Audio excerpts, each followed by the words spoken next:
Hi everyone. Welcome to an impromptu Vizlib Appy Hour. We're joined with the entire industry solutions team, Joe, Emily, and Cody. And since today's Pi Day, and we're all huge fan of pie charts, right, Emily? Especially Emily. Yeah, definitely. We're here just to talk about pie charts and pies and all thing chart and circle related. So yeah, let's get started. Does anyone have anything fun that they're drinking today? Nothing No. today. I was trying to get pie chart examples, so I had no time. I've got Schweppes. I've got like an apple thing. Oh, it's like an apple soda. Pomegranate Schweppes? That No, it's sounds just good, it's actually. it's pome. Pome is it's apple. Oh, I saw pomegranate. That's what I was thinking. It's like sparkling apple juice, basically. Yeah, not bad. Yeah, and I think we have a few announcements. Hi, Darmisha. A couple Hi, people saying Marcelo. hi, Marcelo. We've got Vizlab, which is opened right now. And do we have the link for that? Yep. Okay, there it is. learning.vizlib.com.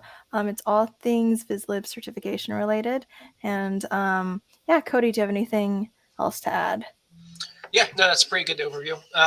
Right now we have our Vizlib Essentials course, which is our Vizlib click sign.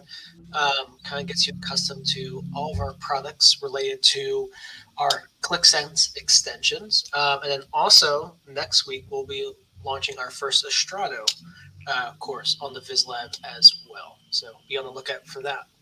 That's that logo people might not recognize, right? This one right there. Yes. Yeah, excited for that.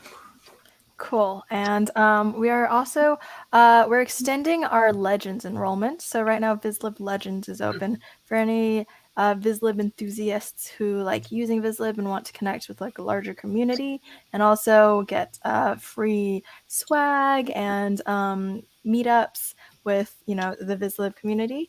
It is on, and the new enrollment is the 21st of March. So it's just home.vizlib.com/legends. And you can apply. It's very easy. And we're excited to see your application.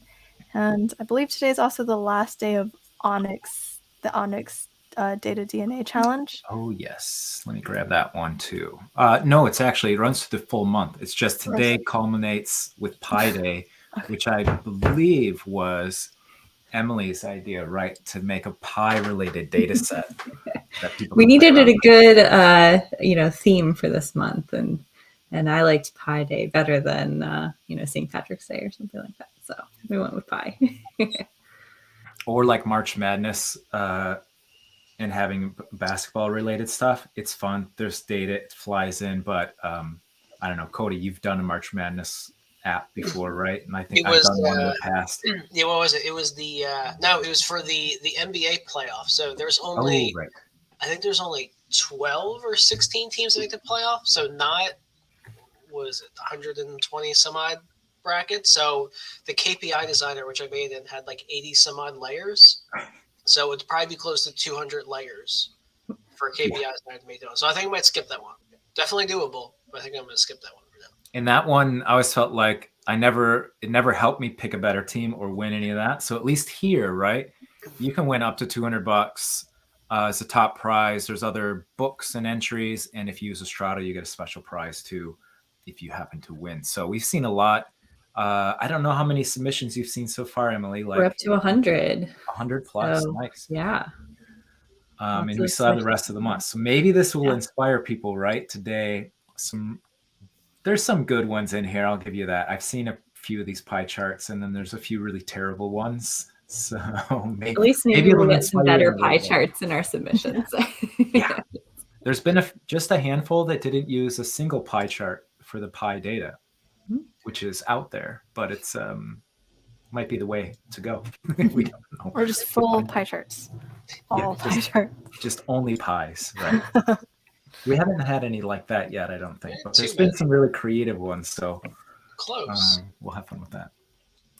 But today being all pie chart and pie related stuff, I think I started collecting these. Emily, it looks like you might have had like an arsenal of pie chart related material, unless you just worked on it. But I spent the weekend finding some bad ones. Folks are saying hi. So if you have them in the comments too, please send us your best and your worst. We'll collate these things. Oh, hey, Jordy. And have some fun with this. I think this one really sums it up, right, Emily? This I saw in one of your entries. I think that everyone who's been on Appy Hour at least once or twice has probably heard some jabs about how much I love pie charts. So, this to me was the most depictive pie chart, because there are very few cases where you should actually use a pie chart. But most of the time we see like a lot of pie charts being used, and they just shouldn't be there. Yeah, that's right. So this is a great one to kick it off. And followed up with a monstrosity. Oh my gosh. Wow. I think this one was mine. I don't even know what the exact data set was. But I always like this one just from these type of things just from a best practice standpoint. And I forget what the exact number is, but it's like, don't go over like maybe 4 or 5 different field names within the pie chart. This one obviously exceeds that, but that and also readability of labels too. Once we get to a point where you don't know where the line is actually pointing to on the slice, you should probably stop. Mm-hmm. And obviously repeat colors. It looks like the top left quadrant is a little faded almost. Yeah. What happened? Yeah. I like to call these ones pinwheels, not pie charts. Yes. There's just so many colors and so many slices. I wonder what they used to make this, because the labels are all crazy, and like some are in the pie, some are out. This looks like default Excel right there. Bolded and like, yeah, it has an edge. I think it's Excel, because you can style, or smart art that's in like PowerPoint. We'll do this stuff that, yeah, I like that. Oh my dear. Somebody from LinkedIn wrote it. Yeah, I don't want to sit on this one too long. People will definitely bounce. I found this one, and I like these kind of infographic like ones to an extent. It's still not great, but when I thought about, if there's a pie chart about my life, that's definitely the case. There's just constantly coffee here, and I think about it what I'm going to do next, and it makes me nervous when I'm running out of coffee that I have to go buy more. So Joe, I'm just going to jump in and say that I kind of like these ones as well, because to me, one of the only good applications of a pie chart is when you're trying to show something in a general sense as a part to a whole. So showing sentiment or your own feeling towards something in a pie chart is kind of helpful, because it really doesn't matter. Is that 25%? Is that 26% of the pie? All that's trying to show is, well, most of the time I'm drinking coffee, but this is the other, parts of the time. There were lots like this. It just depended on like what that person's passion was. And I think you guys might have submitted a few too. Oh yeah, this is mine. I got it from Reddit. Yeah. And it's just, it just doesn't make any sense. There should be a legend at the bottom, but it's just a lot of pie charts and no labels, and it makes up the US. It's a map. It's pie charts. It's everything. I feel like the map. We just did a map episode, right, and talked about that, and that how you want to compare.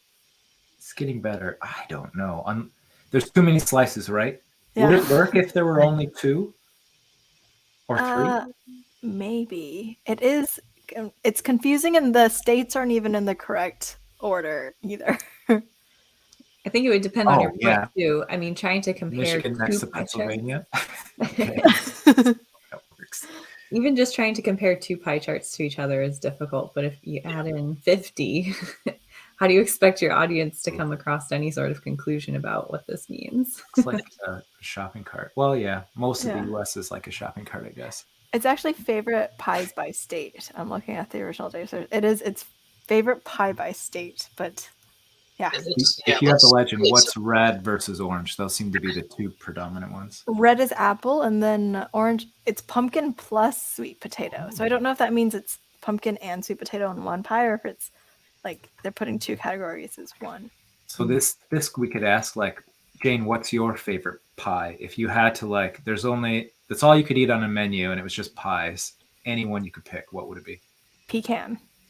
Ooh. What about? Yeah, like a grimace from Emily. Definitive facial expressions. What are y'all's? Y'all's. Yeah. Y'all. You are kind of from the South then, right? Yes. We like pecan pie. Ooh. You guys don't like? I have to go with classic apple, but it has to be start to finish. You have to go to the apple orchard, pick the apples, bake the apple pie, the whole shebang. Do you put ice cream on top too? Oh, only vanilla. Yeah. Only vanilla. Okay. Yeah. See, I'm not a classic pie person. I'm more of a chocolate peanut butter pie type of person. So it's not the classic fruit flavors. Yeah, I'm a chocolate peanut butter pie is my favorite. There is something to making your own, right? Do you make those too? Yeah. Those we made them at the restaurant I worked at in college. So well, there you go. Then you knew what was going into it and all that stuff. Yeah. Got Boston cream. Oh man, I knew this episode was going to make me hungry, and I intentionally placed it at this time so I would eat beforehand, and I didn't. Boston cream. Mine is if I could only pick one, if we were like on an island that we talk about, it would just be pumpkin pie. That's like, I know it's fall and it's pumpkin pie. I don't put it in my drinks. I don't like pumpkin spice, but there's something about pumpkin pie and a little whipped cream on the top. And then if you have others in the audience, let us know. I think blueberry's okay too. I'll try to. And I could tell that Emily made the data set for the Onyx Data Challenge because apple pie is the #1 sold, right? I think strawberry rhubarb is pretty high up there on the data set too. And I don't know if I could handle that. I don't think I like that one that much. Well, I haven't had it. These two, I don't think they match up at all, but these were from Emily? Yeah.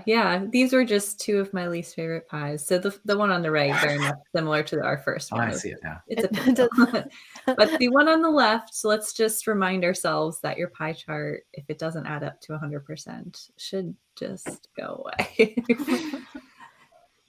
Man, this stuff, it's just too easy to do this. I mean, the pie is probably just like clip art, right? And then they just slam labels on stuff, and it's not really connected to the data at all. Like it was really challenging to build that pie chart in Click. You can't. It won't let you. There's no overlapping like that. It can't do bad math, but that doesn't stop people from releasing this stuff or showing it on national television. Wow. And it's 3D. How do you guys feel about 3D charts in general? Never? How does it help? Yeah, unless like Robert's here and he'll say, go into VR and then like you can look around the side and it gives you a different dimension to the data. But here it could make, even when the chart is correct, it can make the red one look a lot smaller, even though it might be bigger than everybody else's because they tilted it away from you. Mm-hmm. So it's just bad practice, I think. Yeah, unless you truly have data for a third axis, then don't use 3-dimensional charts. And then you had the Wheel of Fortune wheel, like Cody's earlier, right? Yep. I think the only thing that's better about this one is at least they sorted it from largest. Yeah, it's ordered. You can kind of read it better. Color's bad. It does fade away into non-existence though back there. Mm-hmm. Yeah, why does it go lighter? Why do they do that? Because they're adding color where color is not needed. Yeah, true. All right. This one. Good one? I put question mark because I think, Cody, was this you that submitted this one? Yeah, so this one was mine. I mean, there's not, unfortunately for Emily, there are some cases where using a pie chart is actually good. And if you look at for me, there's a couple different factors that make up a good pie chart. Obviously, scale, readability, the number of slices of pie, you're putting in there, labeling, can you read it, stuff like that. And the reason I like this one is there's clear division of colors. It's clear labeling, which label responds to which pie. There's a finite number of slices. There's a nice legend. And there's a nice little write-up on it as well that tells you what's in there. So as far as a good or bad use case of it, I like it as a good, example of a pie chart. It's very clean, exact colors, nice legend. You know what you're looking at. You know which color represents which, and you have a nice little write-up as well. So I chose it as good for this one. How would you improve it? Is there anything that like jumps out you could fix? I would say maybe some what they're called reference lines, pointing the number to the slice. Like instead of the legend, like put vegetables here and point to it. Because I mean it's at the point where they're far enough spaced out that you would know which one corresponds to which slice. But I mean that's really it. I mean I don't see there's too much to do here. It's really simple. Good coloring. As our LinkedIn user said, really good coloring. You know exactly what you see is what you get. Yeah, the only thing I have to add is I didn't know peanuts was its own food group. I didn't know we had to eat that many peanuts in a day. The Mediterranean diet, right? Is 5% peanuts. Move the labels up to the slots. They don't have to correlate. Yeah, that's a good one. Have the percentage inside of the segment. Okay. Yeah. Yeah. I mean, the percentage to me doesn't matter as much as I'm going, what are these two? And then I have to go down here and figure out what they are. Yeah, it's a lot of eye movement to figure out. Maybe these two colors are not that much different. The bluish, which is not purple, and this is purple back here that fades to blue. Do you like I did that for you, Jane? Now it has purple and blue. And blue, yeah. All in the background. So we won't have to argue. We don't have to. But like these two, vegetables and peanuts, are a little too close in their shade. Yep. For me. What are the other things we've done in the design sessions, right? Is like, which one do you really want to call out? Make that the like darkest shade, I guess, or the strength of the color, and actually fade out the other ones a little bit would help, right? I think I definitely would agree with you, Joe. I think my improvement to this would be more geared towards the story. So the text on the side, to me, the story would be like, did you know that 60% of your diet should be vegetables? Like, and then calling that out as more important and maybe fading out the other colors so they're less important, and drawing the attention to the largest slice and making the story relate to that. I think here it's just a little bit scattered. I don't really have a story yet. Would you also, I've seen you do this a bunch, like color code the labels here to match the slices too in the text? I do that a lot. I probably wouldn't do it in the text because you're still doing the same thing as the legend where you're having the person jump back and forth. If I did need to, I probably would, just because it is less text that the audience has to read. So I would put my legend inside of the text call out instead of in a legend and color it there. But it still has the same issue as the legend where you're trying to match colors across. Yeah. Now the question is, how healthy are we all in relation to this diet pie chart? Context is king or queen. Oh, I like Where's that. Sugar on this list? Yeah, that's me. Are you sure green's not sugar? Yeah, if peanuts is the least healthy of all of this, what type are in there? Like your pecan pie, does that count? Is that peanuts then? Yeah. I think baguettes is a vegetable here, so I'm good on that. The staple foods, yeah. You count. That's in the whole grains area, right? Which, here's the thing too, as I'm reading it more, what they call out doesn't match what's down here. It's legumes, they call it peanuts, and they have whole grains, but is that protein? I don't think it's protein. It's grains. Yeah. I don't know. It's still overall, it's a lot better than the first one you sent me. This is mine. This was yours, yeah. Yeah. Oh, it connects to the last one almost. It does a little bit. So yeah, this one took me a while. And it wasn't until, like, if I didn't read the title, I don't think I'd realize the different radii represents, I believe, the different years. I think that's what they're going with that. Wow. And how it differs from year to year. So each, I guess the inner one is 1970. Yeah, from inside to outside, 1970. And the outer layer is 2050. I don't know. 1990 there. Figures for 1980, 1990. Yeah, they have to call it out up top, and you have to do this mental gymnastics, right? Going back and forth between the chart and the text. So, yeah. Go ahead, Jay. It's weird. It says 1980 and 1990 aren't shown, but they are shown because there's 6 rings. It's like MC Escher because there's 4 here. There's 6. There's 5 or 6. It looks like there's a lot more. You gain. This is terrible. How do you even make this? On the left-hand side, it only looks like there's 3 rings.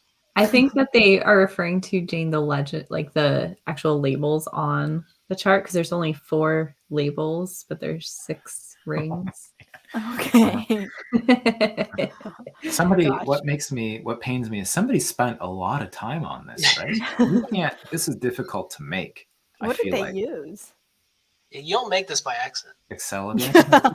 But is this a pie chart? Like this is a closest we have is like the activity gauges, right? Or like rings, Apple rings. But I don't even think this is a unique one.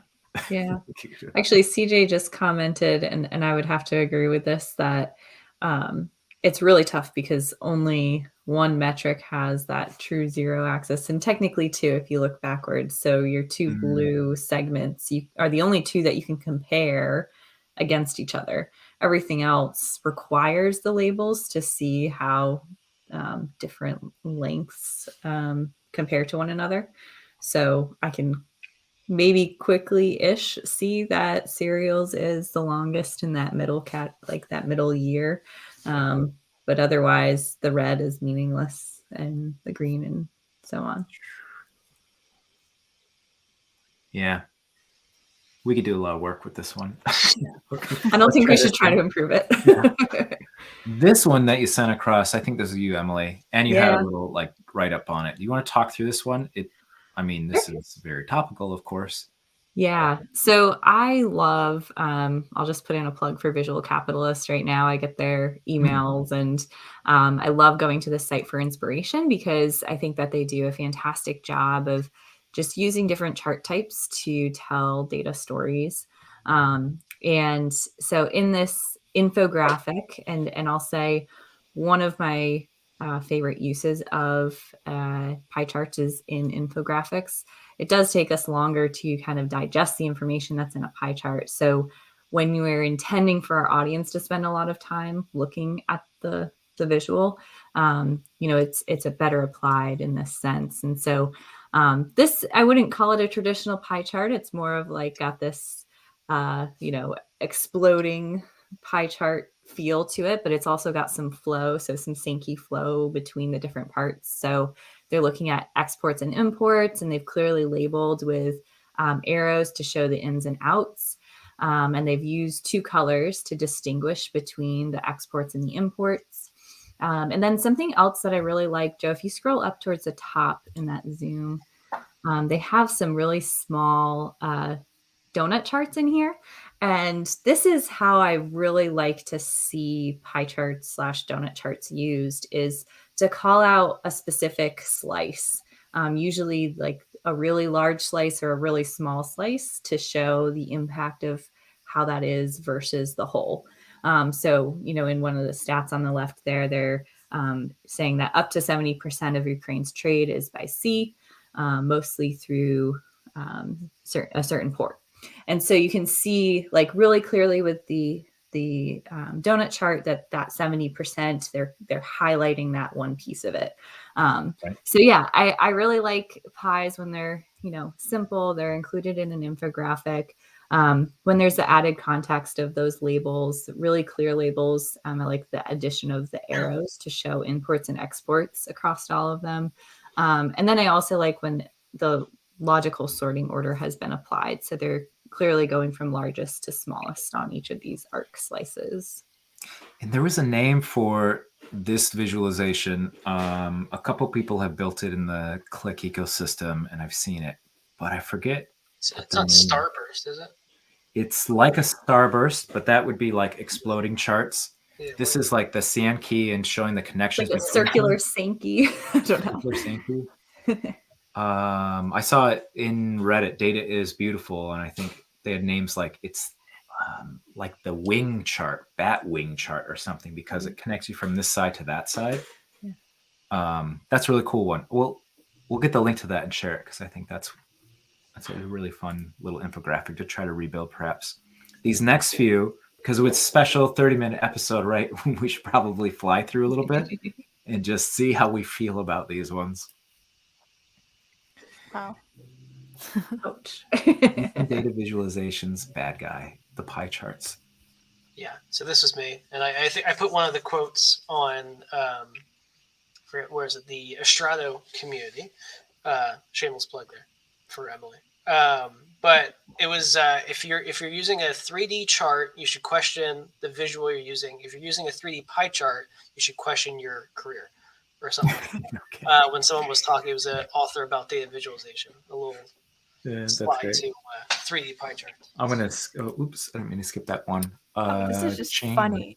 I just found this is hilarious. Do you ever drink the Chick-fil-A sauce and then someone made a pie chart and then put it on Data is Beautiful on Reddit? I just think it's hilarious. Yes, always. 9% of people drink the Chick-fil-A sauce. You know what? No, never. I kind of landed in this camp initially when you said it, and then I was like, you know what? I should probably try it. I guess if all these people think it's so good, maybe I should too. Yeah. That's not bad. That's funny. No, it's an okay chart. It's just a hilarious chart, I thought. Someone collected this data. Ooh. Cody, I'll one up your pie charts that are 3-dimensional are bad and say that exploded 3-dimensional pie charts are really bad. Wow. Yeah. So, I mean, I kind of understood where they were coming from by trying to explode this because they wanted to compare. Uh-huh. But why? No. Not even close. It adds up to over 100% again, just with the first two slices. So, oh my gosh. Okay. Not even going to try to recreate this one.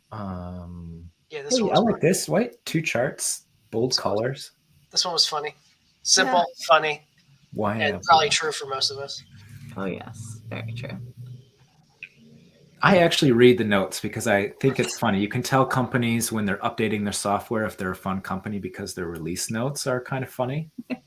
And they write little stories in them. And maybe they don't do it as often, but the ones that just say improved bugs, and that's it. I'm like, I'm not going to update you until you make it a little bit better than that.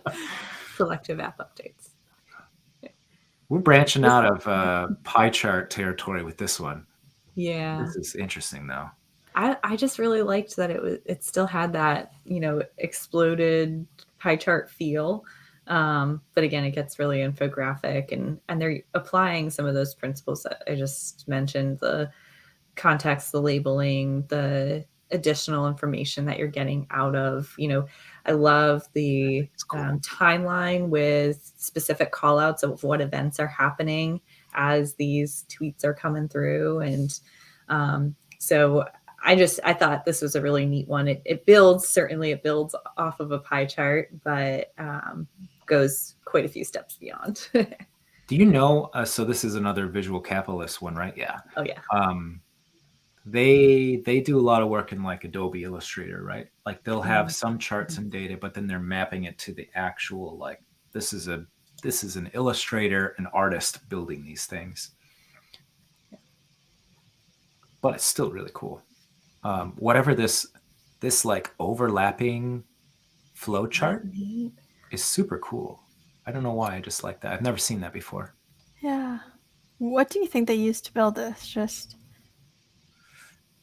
maybe Illustrator? I think sometimes they talk about it in the articles, like what they use, like started in R and Python, and then we exported the data and imported it into Illustrator.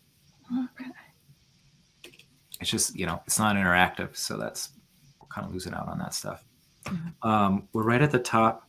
I think I wanted to get to, there's something like this. I saw a bunch of these, yes, but in this other color one, just to really drive home points. And then there were the ones that, I'm getting really hungry. These ones, they're the only appropriate use of pie charts in my mind is like that.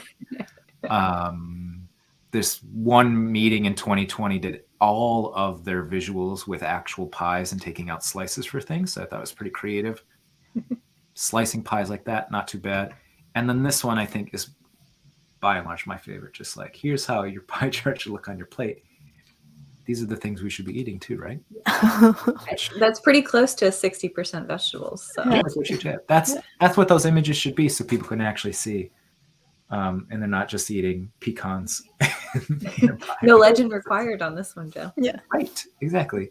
I know we're right up at it, so I'll just show people what we had gathered, and we're not going to make it through. But Emily, you said you might do a blog post on this stuff, and yeah, I'm writing an article. We have some articles we're writing on pie charts in particular, so we'll get more contact out to folks. If you have examples of good or bad pie charts, send us the good ones. We see lots of bad ones. I think it's always fun to see when you figured something out.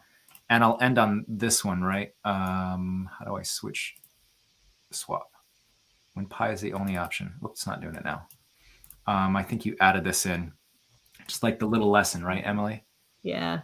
So I guess my, only reasons to use a pie chart would be, like I said, when you're calling out a large slice or a small slice, or if you're, looking at a general sense, like we talked about with the feelings and sentiment.